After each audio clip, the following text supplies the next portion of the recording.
എടാ ഞാനൊരു വലിയ പ്രശ്നത്തിൽ പെട്ട്. വേറൊന്നുമില്ല, നമ്മൾ ക്ലാസിഫിക്കേഷൻ എന്ന് പറഞ്ഞ ചാപ്റ്ററിൽ നമ്മൾ ലോകത്തിലുള്ള എല്ലാ സസ്യജന്തു ജീവജാതികളൊക്കെ നമ്മൾ എന്ത് ചെയ്തിട്ടുണ്ട്, 6 കിങ്ഡമായിട്ട് ക്ലാസിഫൈ ചെയ്തല്ലോ. അപ്പോൾ ഒരു കുട്ടി വന്നിട്ട് ചോദിക്കുക, സാർ വൈറസിന് എന്താ നിങ്ങൾ അതിൽ ഉൾപ്പെടുത്താതിരുന്നത്? വൈറസ് ഒരു പാവമല്ലേ, വൈറസിനെ അതിൽ ഉൾപ്പെടുത്തേണ്ടതെന്ന് ചോദിച്ചു. അപ്പം ഞാൻ പറഞ്ഞു അത് പറ്റൂല. എന്താ കാരണം എന്നറിയോ? വൈറസിൽ അങ്ങനെ എല്ലായിടത്തും കൊണ്ടുപോയിട്ട് ക്ലാസിഫിക്കേഷനിൽ ഉൾപ്പെടുത്താൻ പറ്റില്ല.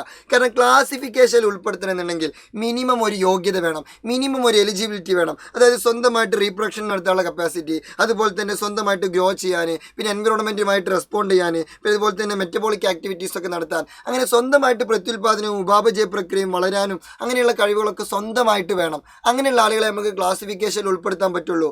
പക്ഷേ വൈറസിൻ്റെ കേസിൽ വൈറസ് എന്താണെന്ന് വൈറസ് ഒരു ഹോസ്റ്റ് സെൽ ഉണ്ടെങ്കിൽ മാത്രമേ ആക്റ്റീവ് ആവുള്ളൂ.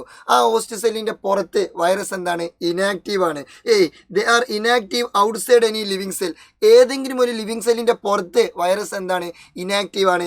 ആ ലിവിങ് സെല്ലിൻ്റെ ഹോസ്റ്റ് സെല്ലിൻ്റെ ഉള്ളിലാവുമ്പോൾ മാത്രമേ വൈറസ് എന്ത് ചെയ്യുള്ളൂ, ആക്റ്റീവ് ആവുള്ളൂ. മാത്രമല്ല virus cannot multiply without the help of a host cell. ഒരു ഹോസ്റ്റ് സെല്ലിൻ്റെ സപ്പോർട്ട് ഇല്ലാതെ വൈറസിന് മൾട്ടിപ്ലൈ ചെയ്യാൻ പറ്റില്ല. അതായത് വൈറസിന് അടുത്ത ജനറേഷനെ പ്രൊഡ്യൂസ് ചെയ്യണമെന്നുണ്ടെങ്കിൽ വേറെ ആരെങ്കിലും സഹായം വേണം.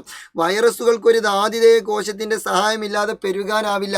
വേറെ ആരെങ്കിലും ഹെൽപ്പ് ഉണ്ടെന്നുണ്ടെങ്കിൽ അടുത്ത ജനറേഷൻ ഉണ്ടാക്കാൻ പറ്റുള്ളൂ. അപ്പോൾ നമുക്ക് അടുത്ത ജനറേഷൻ ഉണ്ടെങ്കിൽ വേറെ ആരെങ്കിലും ഹെൽപ്പ് വേണോ? ഒരു പട്ടിക്ക് അടുത്ത ജനറേഷൻ ഉണ്ടാണെങ്കിൽ വേറെ ആരെങ്കിലും ഹെൽപ്പ് വേണോ? ഇല്ല. 2 പട്ടികൾ കൂടി ചേർന്നാൽ അടുത്ത ജനറേഷൻ ഉണ്ടാവുമല്ലോ, 2 മനുഷ്യന്മാർ കൂടി ചേർന്നാൽ അടുത്ത ജനറേഷൻ ഉണ്ടാവാനൊക്കെ. ഇപ്പോൾ ഒരു ബാക്ടീരിയക്ക് 2 ബാക്ടീരിയ സ്പ്ലിറ്റ് ആണെന്നുണ്ടെങ്കിൽ വേറെ ആരെങ്കിലും ഹെൽപ്പ് വേണോ? നോ. പക്ഷേ വൈറസിന് അങ്ങനെ ഒരു ഹെൽപ്പ് വേണം, പ്രശ്നമാണ്. അപ്പോൾ വൈറസിന് അങ്ങനെ കുറേ ക്വാളിഫിക്കേഷൻസ് ഒന്നും ഇല്ല. വൈറസൊക്കെ ഒരു മണ്ടനാണ്. അതുകൊണ്ടാണ് എന്ത് ചെയ്തത്, നമ്മൾ വൈറസിനെ ഈ ഒരു ക്ലാസിഫിക്കേഷനിൽ ഉൾപ്പെടുത്താതിരുന്നത്. അപ്പോൾ വൈറസുകൾക്ക് ആതിഥേയ കോശത്തിന് സഹായമില്ലാതെ പെരുകാനാവില്ല. മാത്രമല്ല ഏതെങ്കിലും ജീവകോശത്തിന് പുറത്തെന്താണ്, ഇവ നിർജീവമാണ്. They are inactive outside the living cell. മാത്രമല്ല virus cannot multiply without a help of a host cell. ഈ ഒരു പ്രത്യേകതകൾ കൊണ്ടാണ് they are not included in the category of current 6 kingdom classification.